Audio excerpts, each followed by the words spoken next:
Good morning सभी को। उम्मीद है आपकी जो स्टडीज़ है वो अच्छी चल रही होंगी। आप कंटिन्यू क्लासेस देख रहे होंगे जो है ये जितनी भी क्लासेस अपनी आ रही हैं चैनल पे, तो आप देखिए और इनका जो है फ़ायदा उठाइए, ठीक है ना? तो उसी सीरीज़ को कंटिन्यू करते हुए आज अपन जो है कवर करेंगे एलिज़ाबेथनीज़, ठीक है? ये रेनेसाँ के जो 4 पार्ट होते हैं ना, रेनेसाँ जो है अपने थोड़ा-सा इसको रेनेसाँ में होता है ये जेसीपी, तो ये एलिज़ाबेथन, जैकोबियन, कैरोलिन और प्यूरिटन। आज अपन एलिज़ाबेथन एज जो है कवर कर देंगे सारा के सारा, ठीक है? उसके बाद अपना जैकोबियन, कैरोलिन कर देंगे और प्यूरिटन कर देंगे। इसी के अंदर आएँगे अपने इसमें जैकोबियन के बाद आएँगे मेटाफिज़िकल पोएट्स, ठीक है? तो जो भी पोएट्स जहाँ-जहाँ आ रहे हैं, जैसे अपने रेनेसाँ में अपन यूनिवर्सिटी बिट्स पहले से कर चुके हैं, ठीक है? तो इस तरीके से चलता है मामला, है ना? और अभी चलते हैं अपन इस पे, जैसे एलिज़ाबेथन एज में अपन यूनिवर्सिटी बिट्स के बारे में पढ़ेंगे अभी। पढ़े नहीं अपन ने रेनेसाँ कराया अभी तक। और जितने भी हैं अपने जो भी मेजर राइटर्स हैं, मेजर राइटिंग्स हैं, कोई पोएट है तो उसकी पोएट्री कैसी है, सारी बातें करेंगे अपन। लेकिन आज जो डोमिनेंट रहने वाला है अपना, वो रहने वाला है विलियम शेक्सपियर के चारों तरफ रहेगा पूरा मामला। जैसा कि इसमें भी देख पा रहे हो आप, एलिज़ाबेथन एज जो है गोल्डन एज कहा जाता है क्योंकि शेक्सपियर था उस टाइम पे। शेक्सपियर की अगर मैं बात करूँ तो ये 1564 से और 1616 तक रहा है जो है, ठीक है? अभी देखेंगे अपन आगे सारी डिटेल में चर्चा करेंगे इस पे। ये है अपने एलिज़ाबेथन एज, ठीक है? और उसके बाद ये रहा अपना शेक्सपियर, और ये यूनिवर्सिटी बिट्स पढ़ ली है शायद अपन ने पहले, है ना? इसमें नहीं है वो, ये रहे सारे हैं, अभी पढ़ने हैं अपन को यूनिवर्सिटी बिट्स, जो है पढ़ लेंगे, कोई दिक्कत नहीं है। ड्रामेटिस्ट थे ये, है ना? और विलियम शेक्सपियर है। और थोड़ा-सा मैं इससे पहले कुछ चीज़ें हैं जो आपको याद रखनी है, बिल्कुल दिमाग में रहनी चाहिए एनी टाइम। आपसे पूछा जाए तो आपको आंसर आना चाहिए उनका। देखो उनके बारे में मैं बताता हूँ। 5 मेजर वर्क्स की बात करते हैं पहले तो अपन। 5 major works of European renaissance literature, ठीक है? पहले अपन जो रेनेसाँ पढ़ के आए हैं उसकी 5 राइटिंग्स हैं। मैंने उस टाइम भी बताया था, लेकिन ये बहुत ज़्यादा इंपॉर्टेंट है, इसलिए मैं दोबारा से इनको बता रहा हूँ। ध्यान से सुने जो है। एक है डेंटी, तो डेंटी की जो रचना है वो है डाइवाइन कॉमेडी, ठीक है? डाइवाइन कॉमेडी। इसमें क्या है डाइवाइन कॉमेडी में, समझो। तो इसमें जो है जर्नी है। जर्नी किसकी है? आदमी की जर्नी है। जर्नी कहाँ से कहाँ तक है? जर्नी है उसकी हेल में से, हेल, उसके बाद परगेटोरी, कैसे बताऊंगा अभी, और फिर हेवन में। ऐसे है जैसे मान लो आपका जीवन है, अभी आप बुरे कर्म कर रहे हो या पाप कर रहे हो, जो भी आप मानते हो। तो हर धर्म में यही है कि अगर आप पाप करते हो तो किसी में नरक में चले जाते हो, किसी में हेल में चले जाते हो, चीज़ें सेम सेम सी हैं, ठीक है? और वहाँ आपको दुख पाना होता है, जितने भी आपने गलत काम किए उनका दंड आपको दिया जाएगा, ठीक है? तो पहले हम जाते हैं हेल में, हेल के बाद परगेटोरी, यहाँ होता है हमारा शुद्धिकरण। और अब जब हमने अपने बुरे कर्म नष्ट कर लिए हैं और अब हम शुद्ध हो गए हैं, तो अब हम कहाँ जाएंगे? हेवन में। वही यात्रा जो है दिखाई गई है डेंटी की डाइवाइन कॉमेडी में। जर्नी है हेल से परगेटोरी, परगेटोरी टू हेवन, ठीक है? ये आपको याद रखनी है राइटिंग। दूसरी जो राइटिंग है वो आपको याद रखनी है मैकियावेली की, ठीक है? मैकियावेली की आपको याद रखोगे। कौन, क्या नाम है मैकियावेली का? ये है द प्रिंस, ठीक है? अब ये द प्रिंस किस बारे में है? तो मैकियावेली की जो द प्रिंस है ये है पॉलिटिकल पावर के बारे में, कि जो है पॉलिटिकल पावर अपने पास रहनी चाहिए एनी हाउ, ठीक है? किसी भी तरीके से, जैसा कि वर्तमान में भी आप देख सकते हो, और वर्तमान में क्या कभी भी देख सकते हो, हर जो सत्ताधारी पार्टी है वो यही चाहती है कि हम ही हमेशा के लिए सत्ता में बने रहें। तो इसमें क्या है, द प्रिंस में बताई गई हैं ऐसी चीज़ें कि जनता को डराओ, धमकाओ, ठीक है? कैसे भी करो, पावर हाथ से नहीं जानी चाहिए। अब डराओ धमकाओ में कैसे समझोगे आप? ऐसे समझोगे जैसे अभी आप ये करते हैं ना, कि जैसे हिंदू खतरे में, तो हिंदू खतरे में तो हिंदू डरेगा, हिंदू डरेगा तो हिंदू इनको वोट करेगा, और इनको वोट करेगा तो ये सत्ता में बने रहेंगे। यही होता है। आज से 2035 की कल्पना दिखा देंगे आपको कि 2035 में ऐसा-ऐसा होगा, आपके जो हिंदूवादी नेता हैं वो सारे मतलब रिटायर हो जाएँगे, और जो है दूसरी कम्युनिटी के जो है नेता आ जाएँगे और वो आपको मारेंगे, काटेंगे। इस तरह की चीज़ों से डराया जाता है और वापस से उनका वोट लिया जाता है और पावर में रहा जाता है। तो ऐसी बातें द प्रिंस में चलती हैं। तो डेंटी और मैकियावेली दोनों इंपॉर्टेंट हैं। इसकी डाइवाइन कॉमेडी है, इसकी द प्रिंस है, ठीक है? तीसरी इंपॉर्टेंट रचना है जो है इरेस्मस की, कल भी चर्चा करी थी मैंने। ये इरेस्मस की का जो है इसका नाम है द प्रेज ऑफ फॉली। बहुत काम की रचनाएं हैं, ठीक है? तो इसमें वही सुपरस्टिशन के ऊपर जो है व्यंग्य किया गया है इसमें, ठीक है? हाँ, सुपरस्टिशन लिख देते हैं अपन यहाँ पे, सुपरस्टिशन। ठीक है। एक और रचना है, वो है टॉमस मोर की यूटोपिया। टॉमस मोर की, Thomas More's Erasmus Thomas More's Utopia. ठीक है। तो यूटोपिया क्या है? यूटोपिया बात करती है आइडियल स्टेट के बारे में, जैसा कि आपको पता है। ये लिखी गई थी 1516 में, लेकिन ये जो पब्लिश हुई है, ये वो हुई है 1551 में। ठीक है। ओके। और एक है सर्वांटेस की, पांचवी जो इम्पोर्टेंट राइटिंग है वो है सर्वांटेस की। और सर्वांटेस की राइटिंग में क्या है? ये है डॉन क्विक्सोट। क्या नाम है इसका? Don Quixote. ठीक है। इस तरीके से होती है डॉन क्विक्सोट। और इसका जो दूसरा नाम है, मतलब दूसरा नाम क्या है? इसको best book of all time का अवार्ड मिला है इसको डॉन क्विक्सोट को best book of all time. ठीक है। Best book of all time का अवार्ड मिला हुआ है इसको डॉन क्विक्सोट को, जो सर्वांटेस की है। तो ये 5 राइटिंग आपको याद रहेंगी इस तरीके से। ठीक है। डेंटी का डाइवाइन कॉमेडी है, ये अपनी जर्नी दिखाता है, hell to purgatory to heaven. Machiavelli का द प्रिंस है, वो पॉलिटिकल पावर के बारे में बताता है कि आप किस तरीके से पॉलिटिकल पावर में बने रह सकते हो, किस तरीके से डराना है या कुछ भी करना है, मतलब whatever you can do to live in power, to dominate in power. तो उस तरीके की बातें इसमें चलती हैं। इरेस्मस का द प्रेज ऑफ फॉली है, ये जो ह्यूमननेस, जो ह्यूमन में और जो मतलब वर्तमान में जो है, उस टाइम पे जो सुपरस्टिशन चलते थे, सुपरस्टिशन अपने टाइम पे चलते हैं, हर समय चलते हैं। आपको क्या लगता है भविष्य में सुपरस्टिशन नहीं होंगे? हो सकता है थोड़े कम हो या फिर नई तरीके की सुपरस्टिशन आ जाए, लेकिन वो रहेंगे। ठीक है। टॉमस मोर का जो है यूटोपिया है, ये आइडियल स्टेट की बात करता है। ठीक है। और सर्वांटेस का डॉन क्विक्सोट है, ये कहाँ गया, ये रहा। इस तरीके की बातें हैं इसमें। इसको best book of all time का अवार्ड भी मिला हुआ है इसको, डॉन क्विक्सोट को। ठीक है। अब 3 राइटिंग और हैं जिनके बारे में और हमको चर्चा करनी है। ये 5 मेजर तो हो ही गई हैं आपकी, और 3 और हैं, उनके बारे में और बता देता हूँ मैं। जो अब जैसे अपन देखो, यहाँ पे अपन क्या पढ़ने वाले हैं, कहाँ गए? जैसे अपने ये शुरू होगा यहाँ से आगे, एलिजाबेथन ईरा, एलिजाबेथन एज पढ़ेंगे ना हम। तो एलिजाबेथन एज का जो टाइम है, वो टाइम इसमें नहीं लिख रखेगा। एलिजाबेथन एज रहा है 1558 से लेकर के 1603। अब जो ये 1558 है, इसके आसपास जो कुछ राइटिंग्स आई हैं, उनकी बात करने वाला हूँ मैं। 3 राइटिंग है जो याद रखनी है, क्वेश्चन पूछे जाते हैं, एज इट इज़ पूछे जाते हैं। सीधा नाम देकर ही पूछ लेता है वो कौन सी राइटिंग किसकी है, और इसका ट्रांसलेशन हुआ है तो किस भाषा में हुआ है, किसने किया है, इस तरीके की बातें इसमें आती हैं। तो सबसे पहले आप याद रखोगे फर्स्ट कॉमेडी। अगर आप इसको नाम देना चाहो तो आप इसको नाम दे सकते हो प्री एलिजाबेथन लिटरेचर। ठीक है। प्री एलिजाबेथन लिटरेचर या लिटरेरी वर्क्स, किस तरीके से भी आप याद रख सकते हो इसको। ठीक है। तो अब मैं लिखता हूँ इनके नाम है। एक तो है आपकी फर्स्ट कॉमेडी, आपको याद रखनी है, फर्स्ट कॉमेडी। ठीक है। Of English literature. वैसे भी काम की, अगर आपसे कोई पूछ ले कि जो है first comedy of English literature कौन सी है या कब आई थी, तो आपको पता होना चाहिए। ठीक है। दूसरी हम पढ़ेंगे, मतलब ये 3 राइटिंग पढ़ने वाले हैं हम। 3 राइटिंग में जो है, ये पहली राइटिंग है। ठीक है। First comedy of English literature. और दूसरी राइटिंग हम पढ़ेंगे, दूसरी पढ़ेंगे हम first tragedy of English literature. ठीक है। First tragedy of English literature. ठीक है। अब फर्स्ट जो कॉमेडी है उसका तो नाम है भाई साहब राल्फ रॉयस्टर डॉयस्टर। ठीक है। क्या नाम है इसका? राल्फ रॉयस्टर और डॉयस्टर,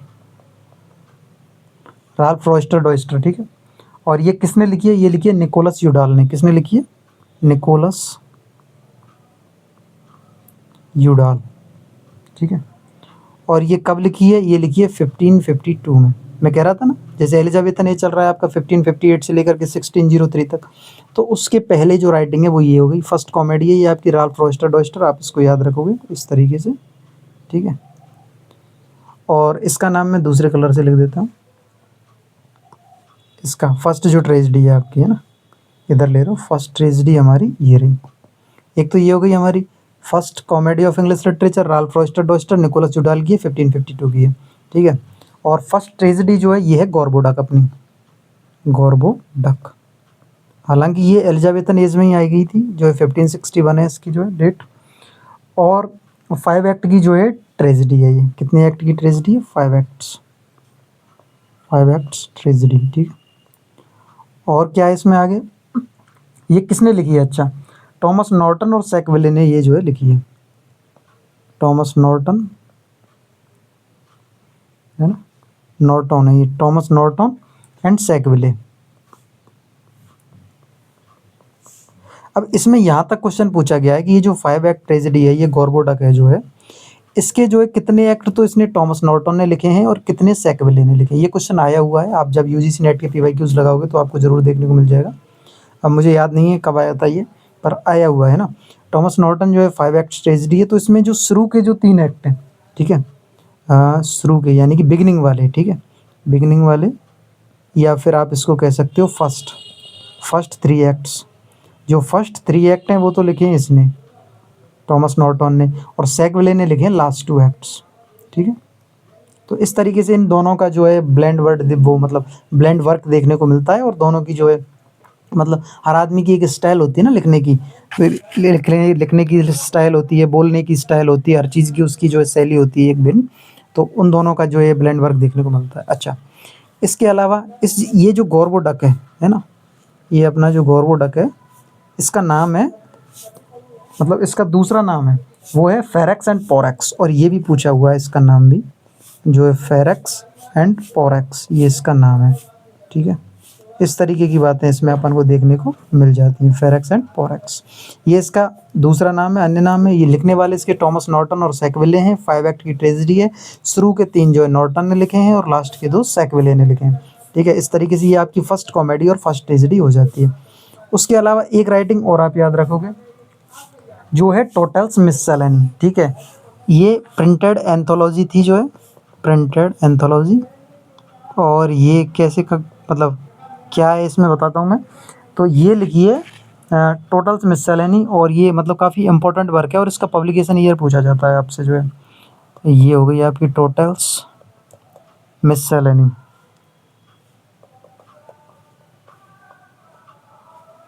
ठीक है। तो इस मिससेलेनी में जो टोटल की है, और ये पब्लिश हुई है, जो है पब्लिश भी ये टोटल नहीं करवाई थी, जो है, ठीक है, इसका पब्लिशर भी टोटल ही है। और इसके अलावा जो है ये गड़बड़ कर गया, TOTTELL इस तरीके से इसका नाम है, ठीक है, टोटल, है ना। और इसमें क्या है, अच्छा इसको जो है मतलब इस मिससेलेनी का, इसका भी अन्य नाम है, ये टोटल्स जो मिससेलेनी आप पढ़ रहे हो, तो इसका अन्य नाम क्या है, इसका अन्य नाम है आपके सॉन्ग्स एंड सोनेट्स, ठीक है। दोनों का याद रखोगे आप, ये सॉन्ग्स एंड सोनेट्स हो गई, ठीक है। और इसका ये मतलब अन्य नाम जो है वो songs and sonnets of sir Thomas Wyatt and Henry Howard. अब ये जो Thomas Wyatt and Henry Howard है, इसके बारे में हम जो है जब सोनेट पढ़ते हैं तो हम इसके बारे में बहुत मतलब अच्छे खासे से पढ़ते हैं, क्योंकि ये जो है इन्होंने इंट्रोड्यूस करा था इसको, टॉमस वाइट, अर्ल ऑफ सरे और हेनरी हावर्ड दोनों को, Thomas Wyatt and Henry Howard, ठीक है। तो इसका अन्य नाम है ये, किसका, टोटल्स मिससेलेनी का क्या नाम है इसका अन्य नाम, इसका अन्य नाम है ये songs and sonnets of sir Thomas Wyatt और हेनरी हावर्ड, ठीक है। टोटल्स मिससेलेनी है, ये 1557 में जो है आई थी, आप याद रखोगे, इसका पब्लिकेशन ईयर इंपॉर्टेंट है। तो ये सारे क्वेश्चन पूछे गए हैं, इसमें कुछ भी नया नहीं है, मेरी तरफ से मैंने कुछ नहीं जोड़ा है, जो जो पूछा गया है वही बताया मैंने इसमें। तो आप ये पांचों वर्क से याद रखोगे, यूरोपियन लिटरेचर वाले। अच्छा, अगर मैं मतलब ये डांटी का डाइवाइन कॉमेडी हो गया, मैकियावेली का प्रिंस हो गया, Erasmus the praise of folly, Thomas More का यूटोपिया, सर्वांटेस का डॉन क्विक्सोट, और इसका प्री एलिजाबेथन लिटरेचर में आपको गोरबो ये याद रखना है, राल्फ रोस्टर कॉमेडी थी, निकोलस यूडाल की 1552 की। और अगर बात करूं मैं फर्स्ट ट्रेजेडी की, तो ट्रेजेडी गोरबोडक है, जो है टॉमस नॉर्टन और सैकविले की है। शुरू के 3 एक्ट नॉर्टन ने लिखे हैं, लास्ट के 2 सैकविले ने लिखे हैं। फेरेक्स एंड पोरेक्स नाम से इसका जो है अन्य नाम है इसका गोरबोडक का ही। और जो फर्स्ट प्रिंटेड एंथोलॉजी थी वो टोटल्स मिससेलेनी है, जो 1557 में आई थी, जिसका अन्य नाम songs and sonnets of sir Thomas Wyatt and Henry Howard. ये टोटल्स इधर जुड़ा हुआ है, इधर, ठीक है। तो ये हो गया अपना। इसके बाद अपना चलता है एलिजाबेथन एज पे आ जाते हैं हम सीधा सीधा, कि एलिजाबेथन एज में जो है क्या मामला है। ये रहा अपना एलिजाबेथन एज, ठीक है। अब कोई दिक्कत नहीं है, इसको करते हैं अपन फटाफट से, ये कर लेते हैं अपन ब्लैक ज़्यादा सही रहेगा इसके लिए। तो एलिजाबेथन एज टाइम ये रहा इसका, एलिजाबेथन एज 1558 से 1603। स्ट्रिक्टली स्पीकिंग मतलब अगर टू द पॉइंट बात करें तो जो द पीरियड ऑफ रेन मतलब शासनकाल, एलिजाबेथ फर्स्ट का जो शासनकाल है उसी को अपन क्या बोल देते हैं, एलिजाबेथन एज बोल देते हैं, ठीक है। However, is often used loosely to refer to late 16th and early 17th centuries even after the death of Elizabeth. लेकिन कभी कभार क्या है, अपन जो है इसको लेट 16th सेंचुरी तक भी ले जाते हैं और अर्ली 17th, मतलब 17th सेंचुरी की तो शुरुआत और लेट 16 तक ले जाते हैं, जो क्या है एलिजाबेथ एज के टाइम का भी। ये तो देखो होता है इसमें कि जो है अलग अलग, अभी जैसे अपन रोमांटिक एज पढ़ेंगे तो उसके खूब सारे आपको वेरिएशन देखने को मिलेंगे। कोई राइटर उसका जो है टेन्योर मतलब पीरियड का जो टाइम है कुछ अलग मान रहा है, कोई उसका अलग मान रहा है, ये कोई नई बात नहीं है। तो ऐसे ही इसमें ये बता दिया कि जो है लूजली अगर हम इसकी बात करें तो ये लेट 16 तक जाता है। अच्छा, सेंचुरी समझ में आती है कि नहीं आती है? सेंचुरी ऐसे समझ में आएगी, देखो मैं बताता हूँ।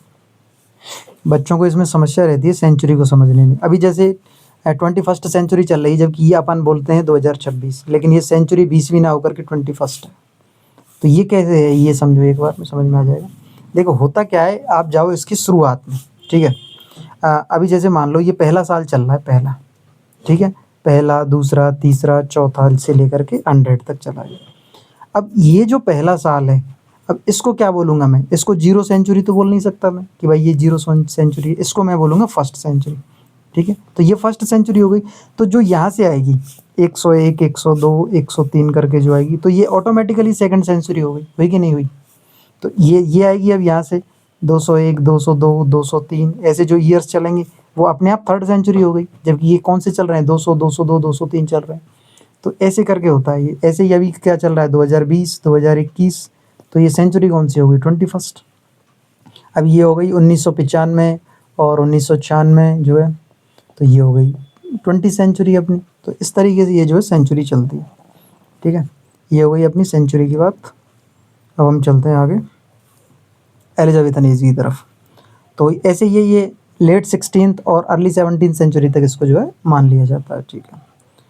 अब अपने कैरेक्टरिस्टिक्स ऑफ एलिजाबेथन एज। तो क्या क्या कैरेक्टरिस्टिक्स हैं इन टर्म्स ऑफ हिस्ट्री? क्या दिया एलिजाबेथन एज ने हमें? एलिजाबेथन एज ने जो हमें दिया वो किसी ने नहीं दिया है। The golden age of British history, बिल्कुल इसको गोल्डन एज कहा जाता है। इतने खतरनाक राइटर हैं, विलियम शेक्सपियर है, आपके वेन जॉनसन है, फ्रांसिस बेकन है, बड़े खतरनाक राइटर हैं, फिलिप सिडनी है। तो ऑटोमेटिकली जब सारे अच्छे अच्छे लोग एक साथ इकट्ठे हो जाएंगे तो वो गोल्डन हो जाएगा। Rapid development in English commerce, बिल्कुल अंग्रेजी व्यापार बढ़ ही रहा था। रेनेसा में भी मैं बता चुका हूँ, और रेनेसा का ही तो पार्ट है ये सब पार्ट। एक्सपेंशन मैरीटाइम पावर, नौसेना जो है, मतलब जो नाविक सेना थी जो है उनकी, उसमें भी जो है पावर में वृद्धि हो रही है। कैसे हो रही है? इन्होंने हरा दिया है जो नेल्सन नाम का अपना एडमायरल था, छोटी सी सेना को लेकर के जो है डिफीट ऑफ स्पेनिश आर्माडा कर दिया था इन्होंने।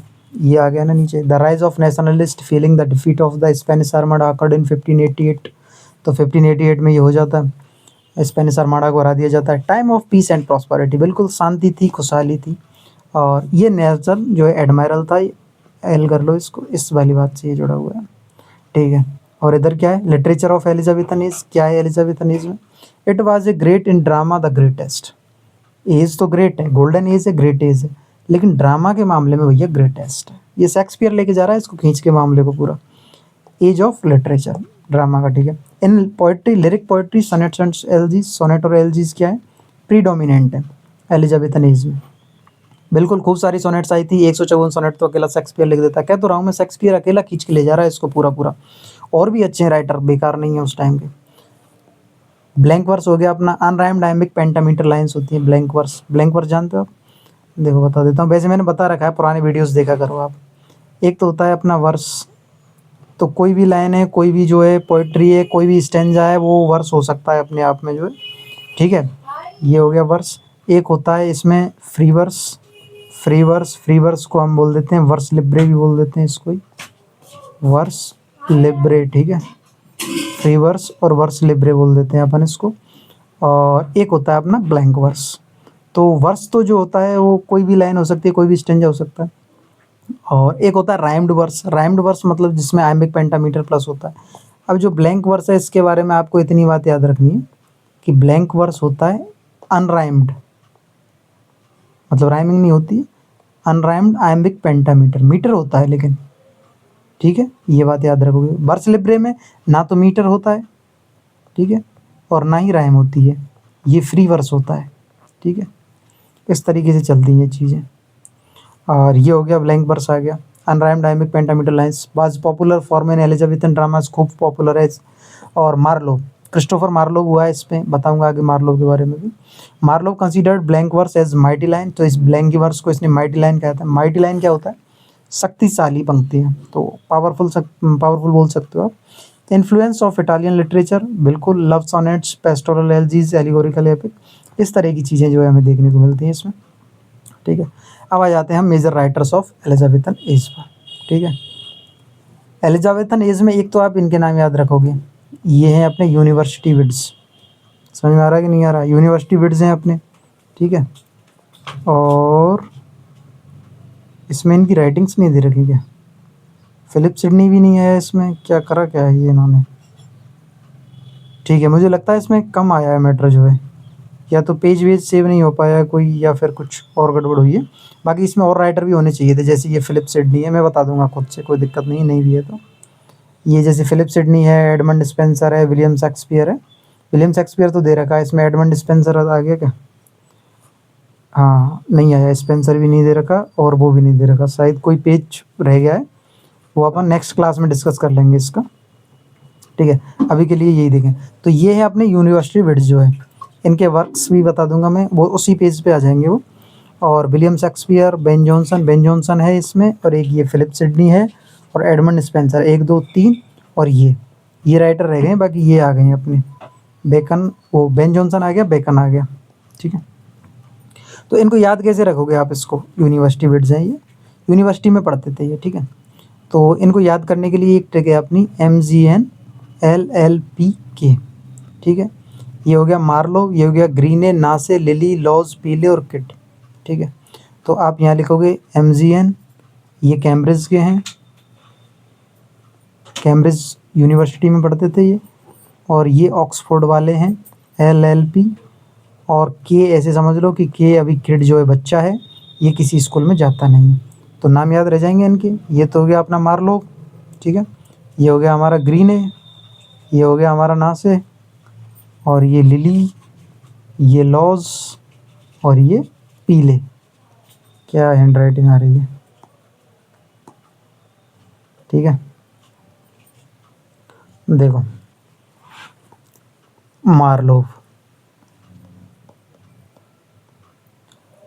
ग्रीने,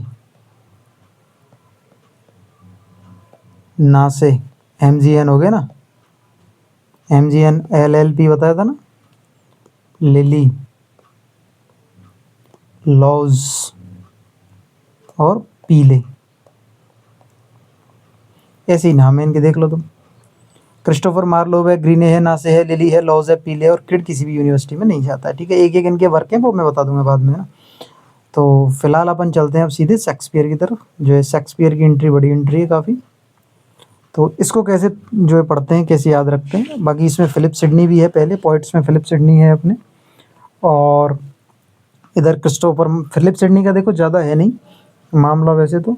इसको रेनेसा मैन, जो स्प्रेड जूरा बताया था ना मैंने टर्म, वो समझ में आया कि नहीं आया? स्प्रेड जूरा, कि कोई भी जो है आदमी, मतलब आपने प्रैक्टिस से अपनी किसी भी हैबिट को या अपनी किसी भी कृति को इतना, मतलब एक्सीलेंस तक ले जाता है, उसको सर्वोत्तम तक ले जाता है, तो वो स्प्रेड जूरा के अंदर आता है। तो सर फिलिप सिडनी जो है मैन विद स्प्रेड जूरा, इसको मानते हैं अपन लोग। ठीक है ना? और अब चलते हैं अपन शेक्सपियर की तरफ, और इनके वर्क हैं वो मैं बता दूंगा, कोई ज़्यादा वर्क है नहीं इनके, मैं थोड़ा लिखने से बचना चाह रहा हूँ, बाकी नहीं तो बताने को तो देखो, इसका एक तो आर्केडिया है, और इसका ही आर्केडिया नहीं है, आर्केडिया आते हैं 3 तरीके के, इसीलिए बचना चाह रहा था मैं। ठीक है, आर्केडिया है इसका एक वर्क। ठीक है, और अब बताता हूँ, देखो आर्केडिया 3 कौन कौन से हैं मैं आपको बता ही देता हूँ, अब बात छिड़ गई है तो दूर तक जाएगी, इसीलिए मैं छिड़ता नहीं हूँ जो है। देखो आर्केडिया हैं 3 तरीके के, आपको आगे वैसे सारे में पढ़ने को मिल जाएंगे। एक तो है अपना प्रोज, प्रोज रोमांस बोल सकते हो आप इसको, प्रोज रोमांस। ठीक है, प्रोज रोमांस वाला जो वर्क है वो तो इसका है अपने सिडनी का, ये तो है सिडनी का। ठीक है, एक आर्केडिया नाम से पोएट्री कलेक्शन भी है, पोएट्री कलेक्शन, जो किसका है? वो है क्रिस्टोफर रीड का। पोस्ट मॉडर्न में जाके पढ़ने को मिलते हैं ये आपको, क्रिस्टोफर रीड का है। ठीक है, और एक आर्केडिया नाम से, ये पोएट्री कलेक्शन हो गया, ये प्रोज रोमांस हो गया, एक है प्ले, जो टॉम स्टॉपार्ड का है। ठीक है, इसीलिए मैं बचना चाह रहा था इससे, लेकिन आप क्या पूरी मेहनत करवा के मानते हो मुझसे ना। आर्केडिया प्रोज रोमांस हो गया, ये फिलिप सिडनी का है। पोएट्री कलेक्शन क्रिस्टोफर रीड का है, और प्ले जो है वो टॉमस टोपार्ड का है। तो फिलिप सिडनी का एक तो आर्केडिया आता है, एक एस्ट्रोफेल एंड स्टेला है, और एक द डिफेंस ऑफ पोएजी या द एपोलॉजी ऑफ पोएजी। इस तरीके से इसकी 2-3 रचनाएं हैं, ठीक है। एक तो आर्केडिया हो गया आपका, और एक इसका हो गया the defence of पोएजी, the defence of पोएजी, ठीक है। इसी का दूसरा नाम या द एपोलॉजी ऑफ पोएजी भी बोल देते हैं इसको, ठीक है। और एक इसका एस्ट्रोफेल एंड स्टेला और है। अपनी प्रेमिका को जो है ये स्टेला बोलता है और खुद को एस्ट्रोफेल बोलता है। तो स्टेला तो हो जाती है स्टार, और एस्ट्रोफेल हो जाता है उसका लवर।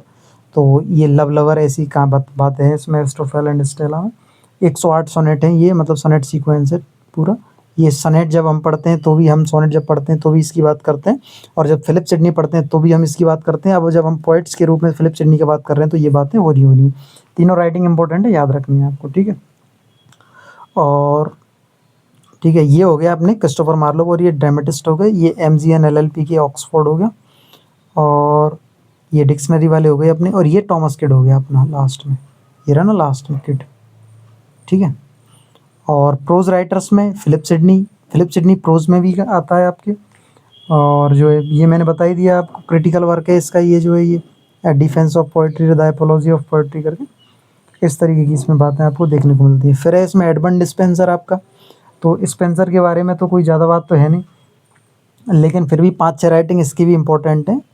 पता नहीं कहाँ खो गया, मैंने लगाया तो था इसका भी पेज। अब ऐसे बताऊंगा तो बहुत ज़्यादा हो जाएगा मामला, ठीक है। फिर भी नाम बता देता हूँ, बाकी मैं पेज ले लूँगा, वो रह गया है शायद, पता नहीं वो PDF में नहीं आया है, बाकी मैंने लगाया तो था, ठीक है। ये बेन जॉनसन बेकन दे रखे हैं, कोई बात नहीं, मैं मुंह से बोल के बता देता हूँ, फिर अपन जो है नेक्स्ट क्लास में उसको ऐड कर लेंगे। जैसे एडमंड स्पेंसर की अगर मैं बात करूँ तो इसके 5-6 वर्क बड़े काम के हैं। हाँ, उनके नाम इस तरीके से हैं जो है। एक तो सेफर्डेस कैलेंडर लाता है ये। एक तो मतलब सबसे मोस्ट इम्पोर्टेंट तो फेयरी क्वीन है इसका जो है, एडमंड स्पेंसर का फेयरी क्वीन बहुत फेमस है, और 6 किताबों में है ये जो है फेयरी क्वीन। और इसका एक है सेफर्डेस कैलेंडर जो है, ये वो भी दिया है इसने। इसके अलावा एपिथेलेमियन और प्रोथेलेमियन जो है वो होती हैं, मतलब विवाह के अवसर पर लिखी जाती हैं, मतलब एपिथेलेमियन और प्रोथेलेमियन, इस तरीके की 2 रचनाएं हैं इसकी। और एक एस्ट्रोफेल भी इसने लिखा है, मतलब ये देखो इसने तो लिखा है Astrophel and Stella, Philip Sidney ने। फिर इस फिलिप सिडनी के ऊपर जो है इसने एक एलिजी लिखी है, ये मर गया था उस टाइम पे, तो उसको नाम दिया इसने एस्ट्रोफेल की, जो है एस्ट्रोफेल मर गया, इस तरीके की बातें हैं उसमें। तो ये स्पेंसर इस तरीके से चलता है अपना। अब बात कर लेते हैं विलियम शेक्सपियर की अपन, ठीक है। और विलियम शेक्सपियर आ गए अपने, ये हटा देता हूँ मैं सारे। इनके भी वर्क हैं, जैसे नासे की जो है, इसकी किड की स्पेनिश ट्रेजेडी है, मतलब वर्क तो एक ही वर्क इंपॉर्टेंट है, ज़्यादा इंपॉर्टेंट है नहीं इसकी स्पेनिश ट्रेजेडी है ना। और ये है जो है अपने मार्लोव के 2-3 वर्क हैं, टेम्बरलाइन ने द ज्यू ऑफ माल्टा है, इस तरीके से 2-3 वर्क हैं इसके। और जो है और तो क्या, नासे का अनफॉर्चुनेट ट्रैवलर है एक, इस तरीके से 1-2 राइटिंग है इनकी, वो ले लूँगा, मैंने बनाया तो था, वो पता नहीं कहाँ चला गया, है ना, ठीक है। अब चलते हैं अपन शेक्सपियर कर लेते हैं, जो है वो तो करें कवर अच्छे से। तो ये 23 अप्रैल 1564 से 23 अप्रैल, ये कोइंसिडेंस है जो है, 23 अप्रैल को ही पैदा हुआ है, 23 अप्रैल को ही जो है मर गया है। मतलब अगर इसकी लाइफ की बात करें तो देखो, very little known about Shakespeare's early life, बहुत कम लोग जानते हैं उसकी शुरुआत की ज़िंदगी के बारे में, क्योंकि जब आदमी पॉपुलर हो जाता है तो ही लोग उसके बारे में जानने में जो है इंटरेस्ट दिखाने लगते हैं, ठीक है। He was the son of John Shakespeare, John Shakespeare का बेटा है, एक ग्लोब मेकर जो ग्लोब बनाता है, और ए लोकल ऑफिशियल, मतलब वही लोकेलिटी में कोई काम करता है। ही मैरिड एनी हाथावे, ये उसकी वाइफ का नाम है। Shakespeare worked in London as an actor, writer and poet, इस तरीके के काम है लंदन में उसके। He was partner Globe theatre में जो है पार्टनर था, और he return to Stratford in later years and dead there, वापस स्टेटफोर्ड लौट जाता है और वहाँ जाकर के जो है मर जाता है। यहाँ से शुरू करते हैं शेक्सपियर को। William Shakespeare is widely regarded as the greatest writer in the English language and world's preeminent dramatist. Dramatist में तो इसका कोई तोड़ ही नहीं है, देखो तुलना करी जाती है, अब मैं बता देता हूँ उसका भी तोड़ जो है। कुछ हिंदी वाले या संस्कृत वाले जो शिक्षक हैं, इवन कुछ अंग्रेजी वाले भी मैंने देखे हैं, तो ये सेइंग देखने को मिलती है, Kalidas is the Shakespeare of India, ठीक है। तो वो ये कहते हैं कि भाई कालिदास जो है ज़्यादा महान है शेक्सपियर से। पहले से तो देखो दोनों की तुलना हो ही नहीं सकती, और इन तो दोनों की ड्रामेटिस्ट हैं, तुम करने को कर लो, लेकिन किसी भी दो प्राणियों की इस धरती पे तुलना नहीं हो सकती। और ज़बरदस्ती करते रहो बोले ये भी ड्रामेटिस्ट है, ये भी ड्रामेटिस्ट है, तो कर दिए। लेकिन कालिदास ने बहुत ज़्यादा जो है प्ले नहीं लिखे हैं, 2-3 ही प्ले हैं। वो मैंने मैंने जो सुने हैं वो तो वही सुने हैं। देखो एक तो इसका वो है कालिदास का मालविकाग्निमित्रम है एक तो, है ना? और एक अभिज्ञान शाकुंतलम है इसका, और ऐस एक और है शायद, 2-3 ही प्ले हैं इसके। लेकिन इसने जो 7 एक्ट के प्ले लिखे हैं और शेक्सपियर ने 5 एक्ट प्ले लिखे हैं, तो ऐसा कहा जाता है ये ज़्यादा माने, जबकि ऐसा नहीं है भाई। शेक्सपियर के प्लेज़ ही 38 हैं और कालिदास के तो प्ले ही। फिर इसने 4 वो लिखे हैं, ऋतुसंहार और वो क्या-क्या लिखे हैं, मुझे कालिदास के बारे में बहुत ज़्यादा पता नहीं है, लेकिन फिर भी कम ही है इसका मैटर, शेक्सपियर से बहुत, बहुत, बहुत कम है, अगर मेरे दृष्टिकोण से देखो तो आप। तो लेकिन फिर भी मैं नहीं चाहता कि इन दोनों की तुलना हो, लेकिन कर देते हैं लोग, फिर कहते हैं कालिदास महान है, कालिदास ने 7 एक्ट प्ले लिखे। कोई बात नहीं, लेकिन तो क्वांटिटी भी तो देखो, उसके 38 प्ले हैं भाई, तुम्हारे पास 3 ही प्ले हैं उसके। उसके अलावा उसने कुछ खंड काव्य और कुछ छोटी-मोटी रचनाएँ और हैं उसकी, ऋतुसंहार इस तरीके से। जबकि इसकी 154 तो सोनेट ही सोनेट हैं, फिर 3 बड़ी पोएम है इसकी। बहुत मैटर है इसका, शेक्सपियर का कम नहीं है।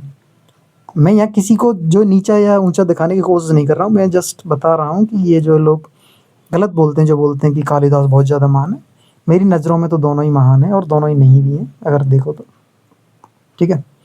और ये रहा, he is often called England's national poet and the bard of Avon, और सिंपली द बार्ड। तो इसको क्या कहा जाता है? Bard of Avon. ये पूछा जाता है कई बार क्वेश्चन कि बार्ड ऑफ हेवन किसको कहा जाता है? विलियम शेक्सपियर को कहा जाता है। ठीक है? ये स्ट्रेटफोर्ड अपॉन एवन में जो है पैदा हुआ है, वर्कविकशायर इंग्लैंड। ये बैप्टाइज्ड, बैप्टाइज होता है नामकरण, तो जो है ये इसका नामकरण। देखो वैसे इसकी डेट नहीं मिलती है जन्म की, जो डेट ऑफ बर्थ है इसकी पता नहीं है किसी को, लेकिन इसकी डेट पता है, बैप्टाइज। मतलब होता क्या है, जैसे आपके कोई बच्चा हुआ, तो बच्चे को जो है 3 दिन के बाद अपन नाम रखवाने के लिए चर्च लेकर के जाते हैं कि भाई इसका जो है नाम रख दो। तो वो काम हुआ था इसका 26 अप्रैल को, तो इसीलिए इसको बोला जाता है कि ये 26 अप्रैल को इसका नामकरण हुआ है, तो ये जो है 23 अप्रैल को पैदा हुआ होगा। तो डायरेक्ट 23 अप्रैल को ही मर जाता है 52 साल की उम्र में।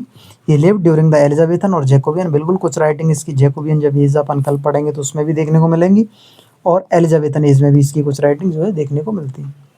खूब सारी एलिजाबेथन एज में, 2-3 जैकोबियन में भी। 38 प्लेज लिखे हैं इसने, 154 सोनेट लिखी हैं, 3 बड़ी पोएम हैं। तो पहले 3 बड़ी पोएम कवर करते हैं, सबसे छोटा करने की आदत है मेरी जो है पहले।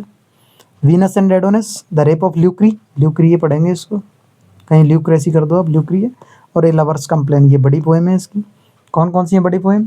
Venus and Adonis, the rape of Lucrece और अ लवर्स कंप्लेंट। ठीक है, 2-3 बार पढ़ोगे याद हो जाएगी, कोई बड़ी बात नहीं। अच्छा, ये इसके कुछ दे रखे हैं, फेमस दे रखे हैं इन्होंने, तो बाकी 38 हैं, इसमें एक एंट्री और कर लो आप। तो ये रहा ना, कहाँ गया वो, नहीं दे रखा, ये रहा। 10 तो हिस्ट्री प्लेज हैं, 10 ट्रेजडीज हैं और 18 कॉमेडीज हैं, इस तरीके से 38। कोई 39 प्लेज भी बता देता है, बाकी 38 भी ठीक है।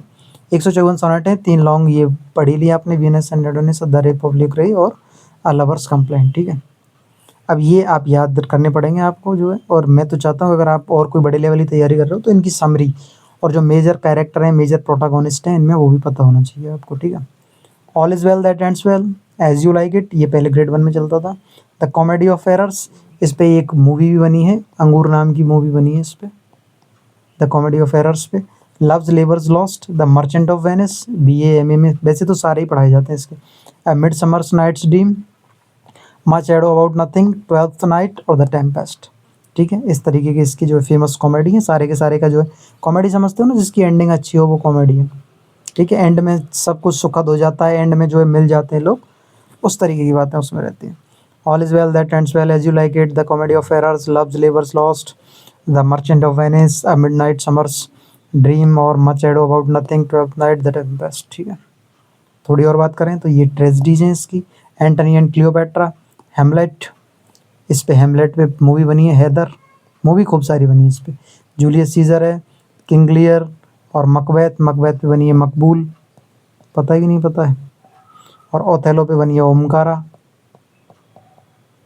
सारी इसी पे बनी हुई मूवी है। Romeo and Juliet.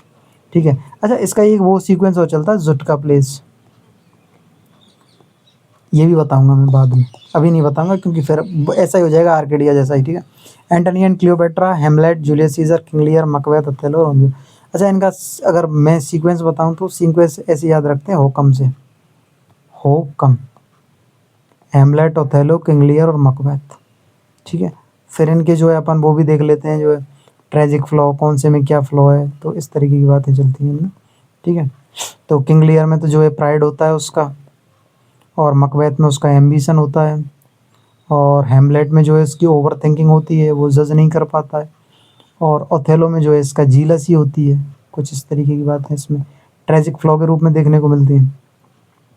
ठीक है, ये क्या है, Shakespeare is considered the greatest dramatist of all time, देख लो, है ना। He introduced over 1700 new words to the English language, 1700 नए शब्द दिए उसने। His plays are translate into every major living language, बिल्कुल, जो अभी भी जीवंत भाषाएं हैं, चाहे हिंदी है, चाहे और कोई भी भाषा है जो आजकल डोमिनेट कर रही है, जो लिविंग लैंग्वेज है, मतलब डेड लैंग्वेज नहीं है, तो उसमें इनके जो है सारे प्लेस ट्रांसलेट हो चुके हैं लगभग लगभग। ठीक है, अच्छे प्लेस हैं, पढ़ने चाहिए आपको, मैसेज देते हैं अच्छा खासा, लाइफ के बारे में बताते हैं। ठीक है, ये हो गया अपना विलियम शेक्सपियर। अच्छा, एक बात और है इसमें जो मैंने देखा, अभी क्वेश्चन देखा था एक, तो आप HR35 लिखोगे, ये जुगाड़ बता रहा हूँ एक।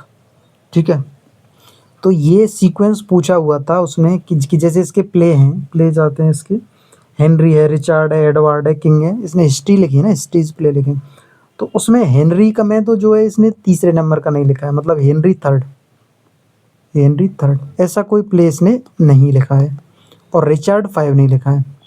तो ये क्वेश्चन मैंने देखा था अभी, हो सकता है आगे भी बने, तो ये नहीं लिखा है इसने। ठीक है, बाकी अगर हेनरी की बात करूँ तो मैं इसने हेनरी 4 5 6 8 लिखे हैं। हेनरी कौन कौन से लिखे हैं, हेनरी 4 5 6 और 8। ठीक है, और रिचार्ड लिखे हैं इसने 2 और 3, और एडवर्ड लिखे हैं इसने 3, और एक लिखा है किंग जॉन। ठीक है, इस तरीके की बात चलती है इसमें। तो हेनरी में 5, मतलब क्वेश्चन देखा था मैंने, बता रहा हूँ। अब ऐसे तो हेनरी 9 भी नहीं लिखा है इसने, लेकिन इसने जो है कौन सा नहीं लिखा है, मैंने बताया ना, हेनरी 3 नहीं लिखा है, देखो 4 लिखा है, 5 लिखा है, 3 नहीं लिखा है, 3 ये रहा। रिचार्ड 5 नहीं लिखा है, रिचार्ड लिखे हैं 2 और 3। तो ये इस तरीके से पूछा था, बाकी आपको यही याद रहे तो ज़्यादा बढ़िया है। मैंने तो जो है क्वेश्चन देखा था उस हिसाब से बता दिया कि हेनरी तीसरा नहीं लिखा है, रिचार्ड 5वां नहीं लिखा है। ठीक है, इस तरीके की बातें इसमें देखने को मिलती हैं। ये हो गया अपना शेक्सपियर भैया जो है। इतनी बातें तो आपको कम से कम पता होनी चाहिए शेक्सपियर के बारे में, और ज़्यादा पता करना है तो ये आप इनके नाम याद रख सकते हो, और भी प्लेज हैं इसके, इसके अलावा। और ये है, जैसे देखो शेक्सपियर ने कितनी लिखी है, 154 सोनेट्स लिखी हैं, जो 2 पार्ट्स में डिवाइड है, 1 से लेकर के 126 तक। तो जो है ये WH जो फ्रेंड है इसका, अर्ल ऑफ साउथहैम्पटन, इसमें भी 2 तरीके की चर्चाएं चलती हैं कि या तो वो अर्ल ऑफ साउथहैम्पटन है या अर्ल ऑफ पेम्ब्रोक है, कौन कौन सा अर्ल है ना। और 127 से लेकर 154 ये डार्क लेडी को, डार्क लेडी का नाम है जो है चैटरटन, लेडी चैटरटन, इस तरीके से इसका नाम है। ठीक है, और इसके प्रेम में भी पड़े हुए थे दोनों, शेक्सपियर और ये अपने ये WH, जिसको फ्रेंड फ्रेंड करके एड्रेस किया है इसने, तो वो वाली बातें हैं इसमें। ठीक है, ये हो गई इसकी सोनेट, शेक्सपियर अपना हो गया कंप्लीट। और बताता हूँ मैं इसके बारे में, और थोड़ा सा बेन जॉनसन और फ्रांसिस बेकन को देख लेते हैं हम, ये भी हैं। और मैंने सारे बता ही दिए, फिलिप सिडनी, एडमंड स्पेंसर मैंने बता दिया, वो राइटिंग थोड़ा मैं लिखना भूल गया हूँ इसमें। ये स्पेंसर की राइटिंग और इसकी कहाँ गया वो, इनकी मैंने बताई दी है, मार्लो की ज्यू ऑफ माल्टा है, और टेम्बरलाइन है, इस तरीके से इसकी राइटिंग है। और ग्रीने जो है, ये ग्रीने, ये ग्रीने ने इस पे शेक्सपियर पे कमेंट भी करा है, इसको इसने बोला था आप स्टार्ट करो, आप स्टार्ट करो। तो क्यों बोला है इसने आप स्टार्ट करो, इसने इसलिए बोला था आप स्टार्ट करो क्योंकि ये लोग तो जो है पढ़ते थे, है ना, पढ़ते थे यूनिवर्सिटीज़ में, तो अपने प्ले लिखते थे, जैसे कि टॉमस किड का स्पेनिश ट्रेजेडी है, और नासी का अनफॉर्चुनेट ट्रैवलर है ना।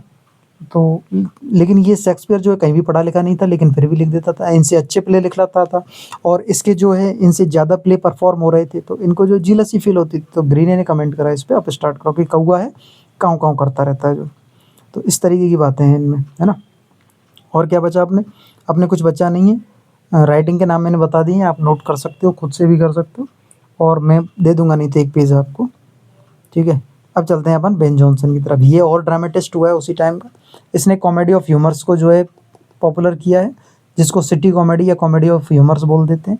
और सटायरिकल प्लेज के लिए ये जो है जाना जाता है।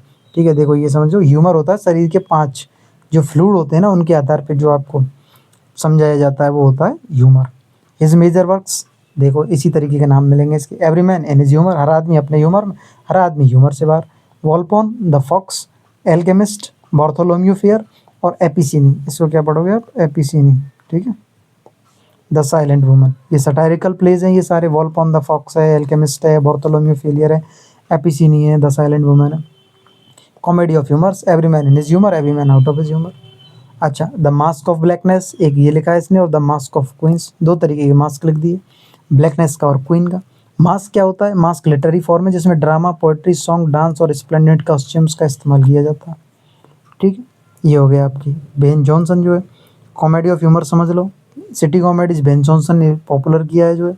सटायरिकल प्लेस व्यंग्यात्मक नाटक होते हैं। मास्क एक साहित्यिक रूप है जिसमें ड्रामा, पोएट्री, सॉन्ग और स्प्लेंडेड कॉस्ट्यूम्स में बता चुका हूँ ऊपर। बेकन ने इसके अलावा इंडक्टिव मेथड दिया है जो अनुभव से नियम की ओर जाता है, मतलब एग्जाम्पल टू रूल, इसको एग रूल भी बोल देते हैं हम। ठीक है, बेकन फादर ऑफ एसेज है, बिल्कुल। ये यहाँ से अलग आ गया, ये फ्रांसिस बेकन शुरू हो गया, ये ध्यान रखना आप, कहीं उसी में मास्क में अटके रह जाओ। और बेकन के ऐसे जो है डिस्पर्स्ड मेडिटेशन बोला जाता है इनको। और एफोरिस्टिक, एपिग्रामेटिक। एफोरिस्टिक जानते हो क्या होता है? एफोरिस्टिक होता है गागर में सागर।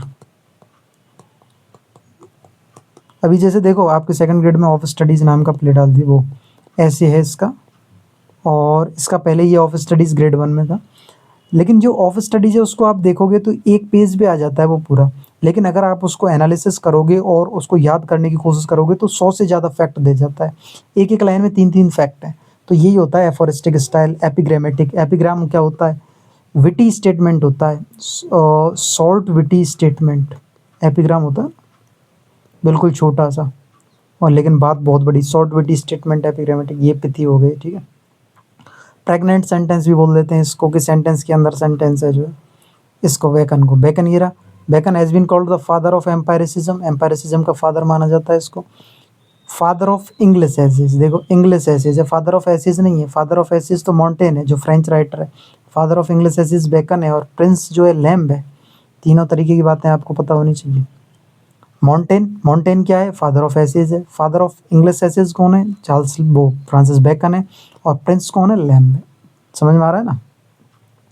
चलो, अब एसेज है इसका टोटल, इसने 58 एसेज लिखे हैं जो है। पहले जो 10 एसेज हैं 1597 में आए थे, फिर 1612 में 38 कर दिए, मतलब प्लस 28 कर दिए इसमें, और इसमें प्लस 20 और कर दिए, 38 से 58 हो गए। 10 + 28, 10 + 28 और 20, इस तरीके से 58 हो गए।